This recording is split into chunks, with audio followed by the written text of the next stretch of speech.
Lectura del Santo Evangelio según San Lucas. Gloria a ti, Señor. Jesús entró en Cafarnaúm. Había allí un centurión que tenía un sirviente enfermo a punto de morir, al que estimaba mucho. Como había oído hablar de Jesús, envió a unos ancianos judíos para rogarle que viniera a sanar a su servidor. Cuando estuvieron cerca de Jesús, le suplicaron con insistencia, diciéndole: Él merece que le hagas este favor, porque ama a nuestra nación y nos ha construido la sinagoga.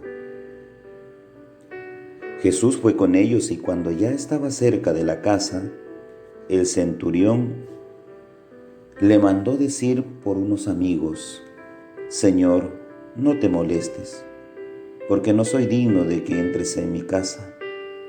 Por eso no me consideré digno de ir a verte personalmente.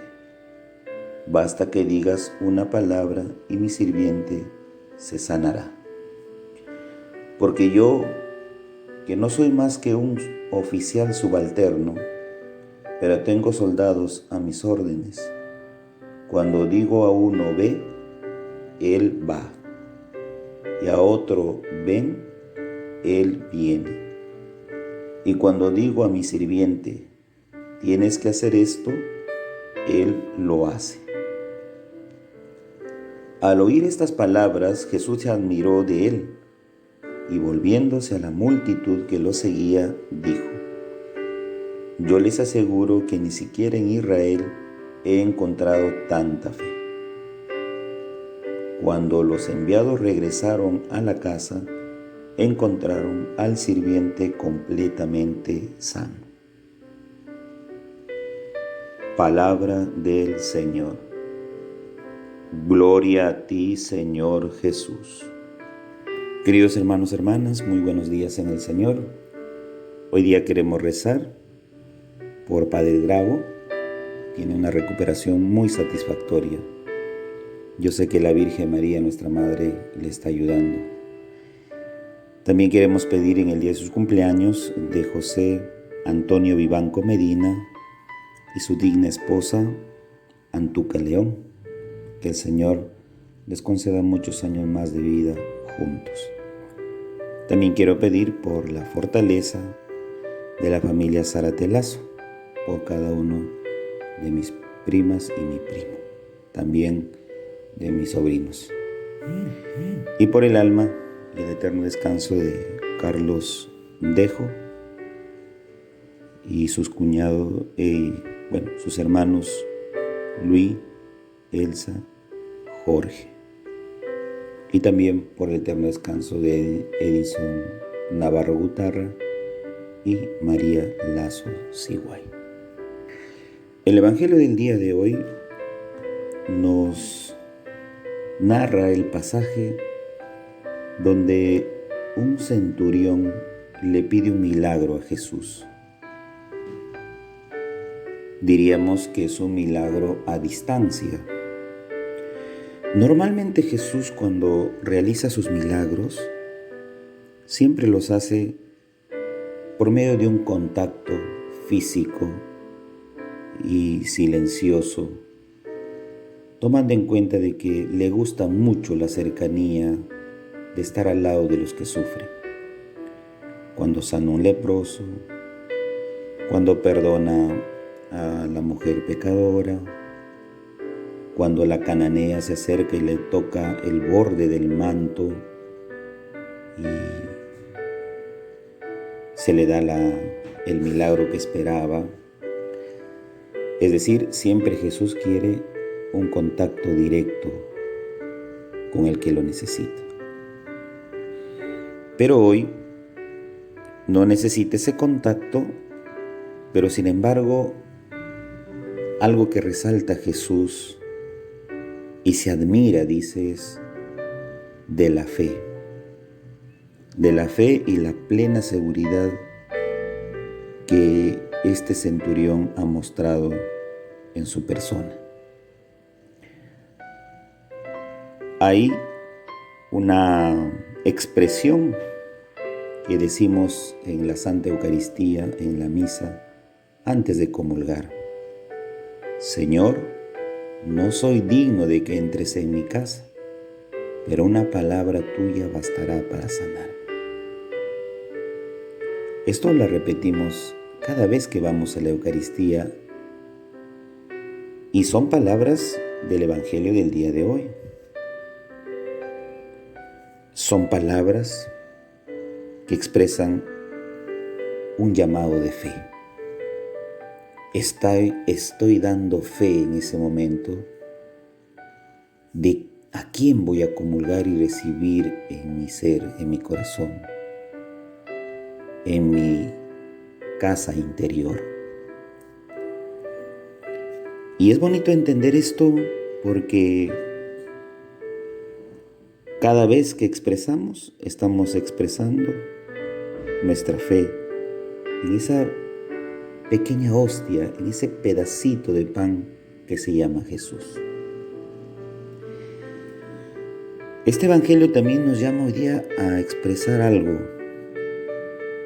que Jesús nos pide que confiemos en Él. Jesús nos dice que hoy día su palabra puede curar sin determinar todavía nosotros tiempo y espacio.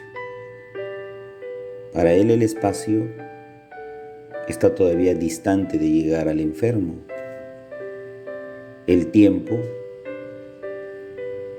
para nosotros puede ser que lleguemos tarde o como que también lleguemos a tiempo.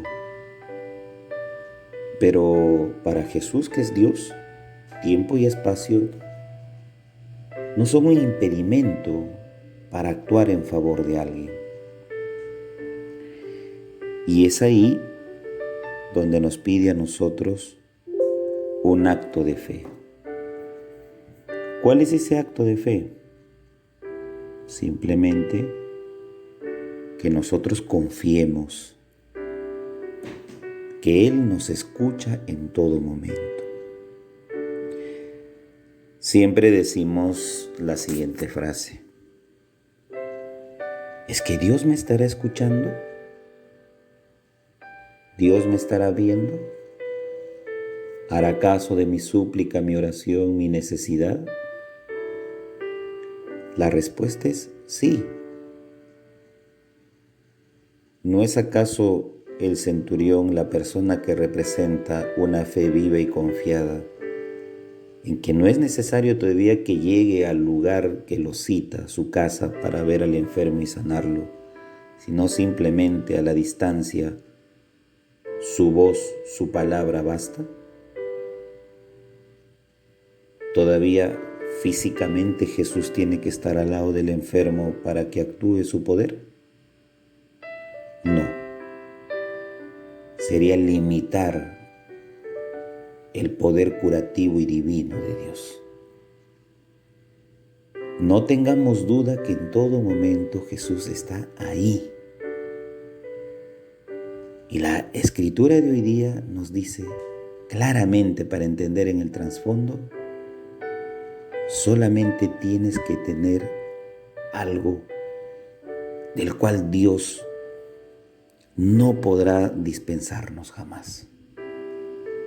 Es nuestra decisión. Si nosotros estamos totalmente decididos a creer en su palabra, el milagro se cumple. Dios me escucha. Pero esa decisión parte de mí, de mi apertura y mi fe puesta en Él, confianza absoluta. Porque de parte de Dios no va a fallar, nunca. Nunca, porque Él siempre está atento a la necesidad de sus hijos. Entonces, no seamos incapaces de oírlo y creerle. Porque lo único que hace el centurión a través de sus servidores es creerle absolutamente a Él y saber quién es Él en realidad. Es Dios. Entonces aquí Jesús nos dice que humanamente parece que ante fracasos que tenemos en la vida y clamamos al cielo, nosotros humanamente respondemos con una petición tan timorata, dudosa, como que corre el riesgo de no ser escuchados. El centurión nos dice que no hay que tener dudas. Ahí está mi petición y convencida de que sí me la va a otorgar Dios y Dios le cumple. Entonces, seamos totalmente decididos y arrojados de creer y oír esa palabra de curación de Dios. El Padre José reza todas las mañanas por ustedes, los llevo en mi corazón y en mis oraciones personales. Llévense en este día mi bendición. Dios Todopoderoso les conceda la bendición del cuerpo y del Espíritu, en el nombre del Padre, del Hijo y del Espíritu Santo. Amén.